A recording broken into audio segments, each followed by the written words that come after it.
The German Shepherd broke formation halfway through the 21-gun salute and walked directly to a man standing at the cemetery's edge, a stranger in civilian clothes who wasn't supposed to be there. And that's when Claire Donovan knew everything the army had told her about her husband's death was a lie. But that moment was still 3 hours away, and the morning began with rain. Claire stood in front of the bedroom mirror at 5 a.m., trying to remember how to tie a necktie. Her hands wouldn't cooperate. She was 28 years old, 5'7" in the black heels she'd worn to her wedding 4 years ago, lean from the kind of grief that makes eating feel theoretical. Her auburn hair, pulled back severe and tight, showed premature gray at the temples. Green eyes that used to light up easy now held a flatness the mirror reflected back, without mercy. A thin scar crossed her right collarbone, a childhood bike accident Tom used to trace with his thumb. Tom, Staff Sergeant Thomas Donovan, dead at 31 in what they called a training accident at Fort Bragg. Beside her, Atlas sat at perfect attention.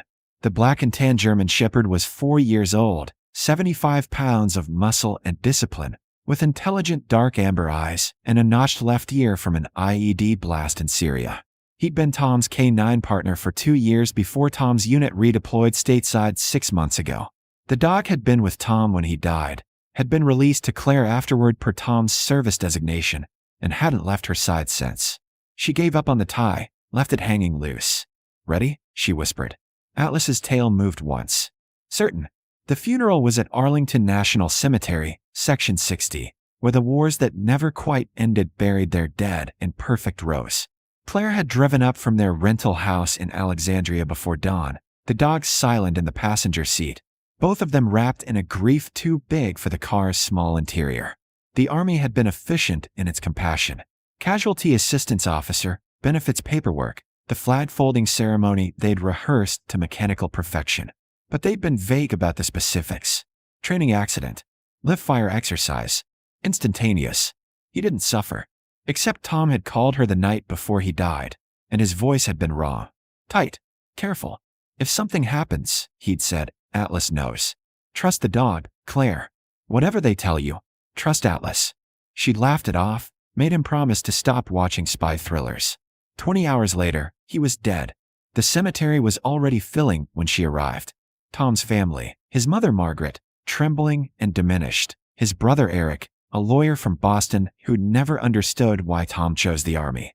Her own parents, divorced, sitting on opposite sides of the folding chairs, united only in their awkward sympathy. Tom's unit, 12 men in dress uniforms standing at parade rest, faces carved from stone. And the stranger, Claire spotted him as she took her seat in the front row, Atlas at her heel. Tall, maybe 40, with close-cropped dark hair going silver and a weathered face that spoke of sun and hard miles. Civilian clothes, dark suit, no tie, hands clasped in front of him. He stood apart from the other mourners, near a magnolia tree at the cemetery's southern edge, and he was watching Atlas with an intensity that made Claire's skin prickle. Leave a comment telling me what city you're watching from, and whether you've ever known someone who served. The service began. The chaplain spoke words that meant nothing. Tom's commanding officer delivered a eulogy about duty, sacrifice, exemplary service. All true and all somehow missing the man who'd loved terrible coffee, 90s hip-hop, and the way morning light looked on the Shenandoah. Then came the honor guard, the rifle salute, and Atlas, trained to remain at Claire's side during the ceremony, suddenly stood, walked with deliberate purpose across the grass, and sat beside the stranger. The man's hand dropped to the dog's head. His shoulders shook once. Hard. Claire was already moving. She crossed the grass in her impractical heels, aware of the stairs, the chaplain's faltering voice, the way Tom's mother clutched Eric's arm. Up close, she could see the man's face more clearly. Grief there, yes, but also something sharper. Fear. Who are you? Her voice came out harder than she intended. He looked at her, then down at Atlas, then back. Someone who served with your husband. I'm sorry for your loss. His unit's over there. She gestured. You're not in uniform. I wasn't at Bragg. He hesitated. My name's Marcus Reed. I was Tom's spotter in Syria before the K-9 transfer. We kept in touch. Atlas leaned against Marcus's leg, the way he used to lean against Tom. He never mentioned you. No, he wouldn't have. Marcus's jaw tightened. Mrs. Donovan, I need to talk to you after this. Privately, it's about how Tom died. The Army said, the Army lied. He said it flat, certain. And if you want the truth, you need to come with me. Today, because the people who killed your husband are watching you right now, and they'll kill you too if you start asking the right questions. Claire's breath caught. That's insane. Marcus pushed back his sleeve, revealing his right forearm. There, in black ink, was a tattoo. A compass rose with coordinates running beneath it. 33.9519 degrees north, 35.8617 degrees east, Damascus. Claire's vision tunneled. She'd seen that tattoo before. In a photo on Tom's phone, one he'd quickly closed when she walked in. In a sketch on a notepad he'd burned in their fireplace. In the nightmare logic of a phone call where he told her to trust the doc. How? Her voice broke. Because we got the same one. 11 of us. After an operation that officially never happened. Marcus's eyes were haunted. 10 are dead now, Mrs. Donovan. Training accidents. Car crashes. Suicides that weren't suicides. Tom was number 10. I'm number 11. And you just became the only person who might be able to prove what we saw, what we did, and who's been erasing us ever since. Atlas whined, low and urgent. Marcus pulled a folded paper from his jacket. This is an address. Baltimore Warehouse District. Tonight, 9 p.m. Bring Atlas. Bring Tom's personal effects, anything they return to you. Bring nothing electronic, no phone, no tablet, nothing they can track. He pressed it into her hand. Or go home, accept the flag, live your life, and pretend your husband died for his country instead of being murdered by it. Your choice. He walked away, disappearing between the headstones. Claire stood there, the paper burning in her palm, Atlas pressed against her legs, and across the cemetery she saw them. 2 men in dark suits near the parking area, wearing earpieces, watching her with professional disinterest. Watching. The chaplain was calling her back to receive the flag. Claire walked back to her seat, legs numb, and let them place the triangle of fabric in her arms while her mind raced through everything she thought she knew. Everything Tom had tried to tell her. Everything that was about to unravel. Atlas sat at her feet, and his amber eyes held a certainty that felt like a command. Trust the doc. The house felt empty, even with Atlas pacing the perimeter. Claire dumped the contents of Tom's footlocker onto the living room floor at 7 p.m. 2 hours before the meeting, she wasn't sure she'd attend. The Army had returned his personal effects in a sealed box. Uniforms, photos, his battered copy of the things they carried, dog tags, a thumb drive labeled training logs, and his field journal. She'd flipped through it after the casualty officer left, found nothing but weapons maintenance schedules and PT scores. But now, remembering Marcus's words, anything they returned to you, she looked closer, held pages up to the light, found what she'd missed. Indentations. Tom had written on a page that had been removed, and the pressure left ghost impressions on the page beneath. She grabbed a pencil, shaded lightly across the surface the way they did in movies. Letters emerged. Atlas, lockbox, Mom's address, 401. Margaret lived in Bethesda. Claire checked the time, 7:15 p.m. She made Bethesda by 8:10, Atlas in the back seat. No phone, paying cash for gas. Margaret's row house was dark except for the porch light. Claire knocked, waited, knocked again. The door opened to Margaret's red-rimmed eyes. Claire, sweetheart, I didn't expect. Tom left something here. A lockbox. Do you know where it is? Margaret's face shifted, became guarded. He asked me to keep it. Said not to tell anyone, even you. Unless, her voice cracked. Unless something happened to him. He knew. Oh God, he knew. Where is it? The lockbox was in Margaret's basement, hidden behind Christmas decorations. Small, fireproof, requiring a 4-digit code. Claire tried Tom's birthday, their anniversary, his service number. Nothing. Then, remembering the journal, for 101. It opened. Inside, a second thumb drive, a handwritten letter addressed to Claire, and a stack of photographs that made her stomach drop. The photos showed bodies. At least 20, maybe more, lying in the rubble of a destroyed building. Civilians. Women. Children. Claire forced herself to look away, heart hammering. The next photos showed American soldiers removing something from the ruins. Wooden crates, stenciled with Arabic script. The letter was in Tom's handwriting, dated 2 weeks before he died. Claire, if you're reading this, they got to me. I'm sorry. I'm so fucking sorry. Syria, 2021. Our unit was part of a joint task force hunting ISIS chemical weapons. We got intelligence on a cache in a village outside Damascus. The coordinates are tattooed on my arm, on all our arms, so we'd never forget. But it was wrong. The intel was fabricated. The building we hit wasn't a weapons cache. It was a civilian shelter. 23 people died, including 11 kids. We found out afterward the whole op was designed to cover an illegal arms transfer.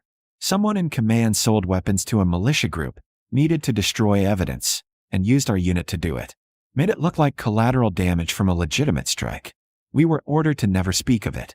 Classified above our clearance. But 11 of us knew the truth. Marcus Reed, Jake Chun, Sam Torres, no relation. Lisa Kowalski, all of us. Now they're dead. All of them, in the past year. Accidents that are accidents. The thumb drive has everything. Radio logs, photos, the falsified intel report, GPS data, proving we were sent to the wrong coordinates deliberately. It's enough to bring down whoever ordered this. But Claire, they have people everywhere. DOD, Congress, contractors. If I turn this over to the wrong person, I'm dead and the evidence disappears. So I'm looking for someone outside the system, a journalist maybe, someone with the reach to make it public before they can bury it. I'm sorry I couldn't tell you. I was trying to protect you. Trust Marcus. He's the best man I ever served with. Trust Atlas. I trained him to recognize threats, and he knows who can't be trusted. I love you. I'm sorry I won't get to grow old with you. Tom Claire's hands were shaking so hard, she could barely hold the paper. Margaret stood in the doorway, crying silently. What do I do? Claire whispered. You survive. Margaret's voice was steel beneath the tears. You make them pay for my son. The Baltimore warehouse was in a district that had been industrial once. Now just decay and graffiti. Claire parked 3 blocks away at 8:55 p.m., Atlas tense beside her. She had Tom's letter in one pocket, both thumb drives in the other, and a growing certainty that Marcus Reed might be the only person left alive who knew how Tom really died. Or he might be the person who killed him. The warehouse door was ajar. Inside was darkness and the smell of rust. Claire's hand found Atlas's collar. Easy. Fine. The dog moved forward, nose working, leading her through shadows to a second-floor office. Light showed under the door. She pushed it open. Marcus stood at a desk covered in papers, maps, photographs, a conspiracy theory come to life. He turned, relief flooding his face when he saw her. You came. Thank God. I wasn't sure. He stopped, seeing her expression.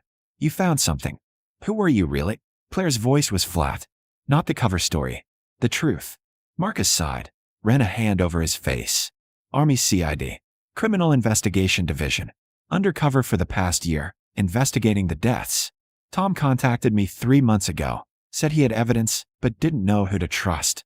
I was trying to verify his information when his voice caught. When they killed him, right in front of me. Training accident my ass. Someone sabotaged his weapon. I saw the receiver failure, saw it wasn't random, but by the time I got to him, he stopped, jaw working. Atlas growled, low and urgent. What is it? Claire asked. They found us. Marcus was already moving, pulling a handgun from his waistband. How many exits did you see? 1. The door we came through. Then we're trapped. He grabbed a backpack from under the desk. The evidence I've collected is in here. If we can get it to the DOJ Inspector General.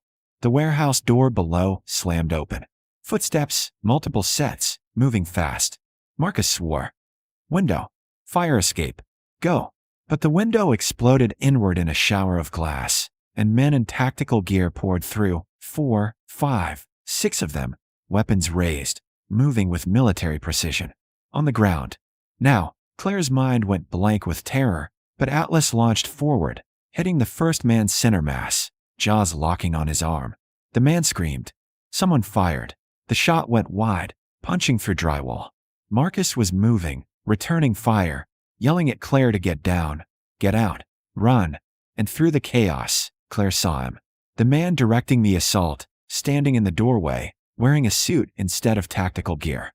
Older, maybe 60, with the bearing of someone used to giving orders. She knew that face. She'd seen it at the funeral, talking to Tom's commanding officer, Colonel David Brennan, Tom's former battalion commander. Their eyes met across the room, and Brennan's expression went cold, calculating. He raised his sidearm, and not at Marcus but at Claire. "Shame," he said. "You should have accepted the flag and moved on." The gunshot was deafening in the enclosed space. But Claire wasn't hit. Marcus had thrown himself in front of her, taking the round in his shoulder, going down hard. Atlas released his target, spun back to Claire, and she was grabbing the backpack, Marcus's hand, screaming at him to get up, get up, get up. The fire escape was rusted, barely holding their weight. Claire half-dragged Marcus down 2 flights while Atlas took point, growling at shadows. Behind them, men shouted, boots hammered metal. A bullet sparked off the railing near her head. "Leave me." Marcus gasped, blood spreading across his shirt. "Shut up." Claire's voice was surprisingly steady. Tom had taught her battlefield first aid, one of his paranoid insistences that made sense now. She hit the ground, pulled Marcus toward her parked car 3 blocks away, Atlas running interference, barking ferociously at anyone who got close. They made it. Barely. She peeled out, took random turns, her mind racing. Marcus was losing consciousness. The backpack sat in the passenger footwell next to Tom's thumb drives. And Colonel Brennan, the man who'd given the orders that killed 23 civilians, who'd orchestrated the murder of 11 American soldiers to cover his tracks, knew exactly what car she drove, where she lived, everything. "Hospital," Marcus mumbled.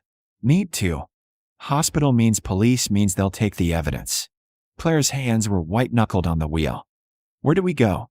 Marcus's eyes focused briefly. "Phone. My jacket. Call Webb." She pulled over in an abandoned lot, found the phone, found the contact labeled Webb, Doge IG. Her hands shook as she dialed. A woman answered, crisp and alert despite the late hour. "Reed. Report." "This isn't Reed. My name is Claire Donovan. My husband was Staff Sergeant Thomas Donovan, and Marcus Reed is bleeding out in my car, and I have evidence of a military cover-up involving the murder of American soldiers, and I need help right now." Silence.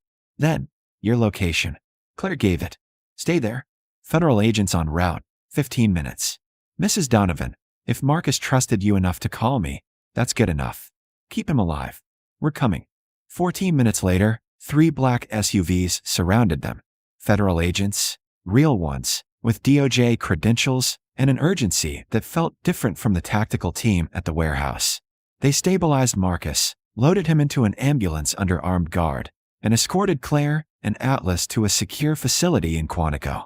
Inspector General Catherine Webb was 50-something, sharp-eyed, with silver hair and the no-nonsense demeanor of someone who'd spent a career dismantling corruption. She listened to Claire's story, examined the evidence, Tom's letter, the photographs, the thumb drives, Marcus's collected documentation, and her expression grew darker with each revelation. "This is enough," she said finally. "More than enough. Colonel Brennan, 3 defense contractors, 2 congressmen on the Armed Services Committee. They've been running illegal arms deals through Syria for 4 years, using special operations units as cover. When your husband's team stumbled onto it, they became liabilities. And the others?" Claire's voice was hollow. "The ones who died. We'll reopen every case. With this evidence, we can prove murder, conspiracy, violations of the UCMM, federal corruption statutes. They're finished. Will it stick?" Claire asked. "These are powerful people." Webb's smile was razor-sharp. "Mrs. Donovan, I've taken down generals, senators, and defense secretaries. Power is just another word for farther to fall." The trials took 8 months. Colonel Brennan and his co-conspirators fought hard, hired expensive lawyers, tried to classify evidence, but Webb was relentless. The story broke in the Washington Post, then the New York Times, then everywhere. The Syria operation, the cover-up, the murdered soldiers. Tom's letter was published in full. Claire testified. So did Marcus, recovered from his gunshot wound. The evidence was overwhelming. All 7 defendants were convicted. Brennan got life without parole at Leavenworth. 1 year after Tom's funeral, Claire stood in Arlington National Cemetery again, this time with 12 families whose loved ones had finally gotten justice. Marcus was there, out of the hospital, back on active duty with CID. Atlas sat between them, calm and certain. "Tom saved my life," Marcus said quietly. "If he hadn't documented everything, I'd be dead too. They all would have died for nothing. He saved a lot of lives." Claire's voice was steady now, strengthened by purpose. "The civilians who would have died in future cover-ups. the soldiers who would have been sent on falsified intelligence. She'd used the settlement money from the DOD, substantial, given their liability, to start a foundation, the Staff Sergeant Thomas Donovan Memorial Fund, providing legal support for service members reporting corruption or war crimes. She ran it from a small office in Alexandria, with Atlas as her co-worker and constant companion. Turned out she was good at it. Good at listening to soldiers who'd been told to stay quiet. Good at connecting them with journalists, lawyers, inspectors general. Good at making sure the powerful couldn't bury their crimes in classified files and training accidents. Tom's commanding officer, the one who delivered the eulogy about duty and sacrifice, had also gone to prison, a smaller fish in Brennan's conspiracy. The entire battalion had been investigated. Reforms were promised. Whether they'd stick was anyone's guess. But for now, justice had been served. That evening, back at the house, Claire sat on the porch steps with Atlas pressed against her side. The sunset painted the sky orange and purple, and for the first time in a year, she let herself remember Tom without the crushing weight of unanswered questions. She remembered his laugh, his terrible singing, the way he'd wanted kids someday, a farm in Montana, a life after the army. They wouldn't get that life. But what she'd done, what Marcus had helped her do, what Tom had made possible even in death, that mattered too. Atlas's head rested on her knee, warm and solid. "We did good," she told the dot. Tom would be proud. The dog's tail thumped twice against the porch boards. Inside, her laptop was open to new emails. 3 more service members reaching out, asking for help, saying they'd heard about the foundation. One was from a young Marine who'd witnessed a contractor execution in Iraq and been told to forget it. Another from a Navy petty officer who'd discovered falsified maintenance records on a ship, putting sailors at risk. Stories that needed telling, truths that needed exposing. Claire would answer them in the morning, would make the calls, start the investigations, do the work Tom had died trying to do. But tonight, she sat with her dog and watched the last light fade and let herself grieve, not for what was taken, but for what had been. A good man, a faithful friend, a soldier who'd chosen truth over survival, and in doing so, had saved lives he'd never meet. The tattoo coordinates on Marcus's arm marked the place where everything had gone wrong. But they'd also marked the place where 11 soldiers had chosen to remember, to witness, to refuse the easy lie. 10 were gone. 1 remained. And Claire Donovan, widow, advocate, keeper of secrets turned speaker of truths, would make sure their sacrifice meant something. Atlas shifted, rested his scarred head more firmly against her.